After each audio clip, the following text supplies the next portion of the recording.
Hello, mayong adlaw mga kamusikero. So, kumusta kamong tanan diha? Inaot nga na kumusta mayong panglawas ug mayong pangunahuna.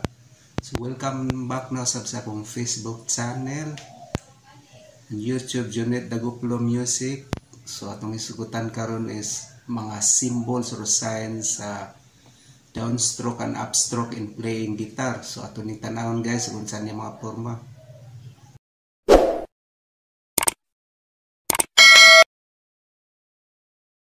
Hello mga kamusikero, so akong itudlo karon is for beginners ni sa basic guitar lesson.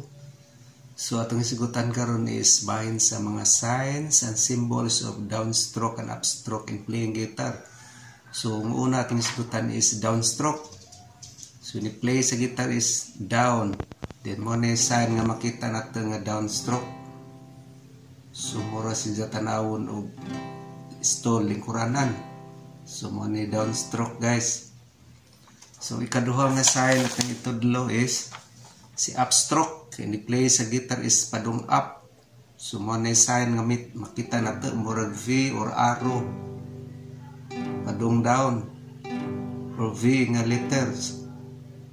So, mo ni sign sa upstroke. So, this is for basic guitar for beginners.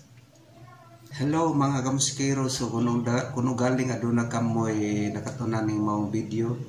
Please don't forget to follow and subscribe at channel Junet Daguplo Music para updated kamo sa mga musunod na kong mga video. Thank you for watching. God bless everyone. Bye bye. See you next video.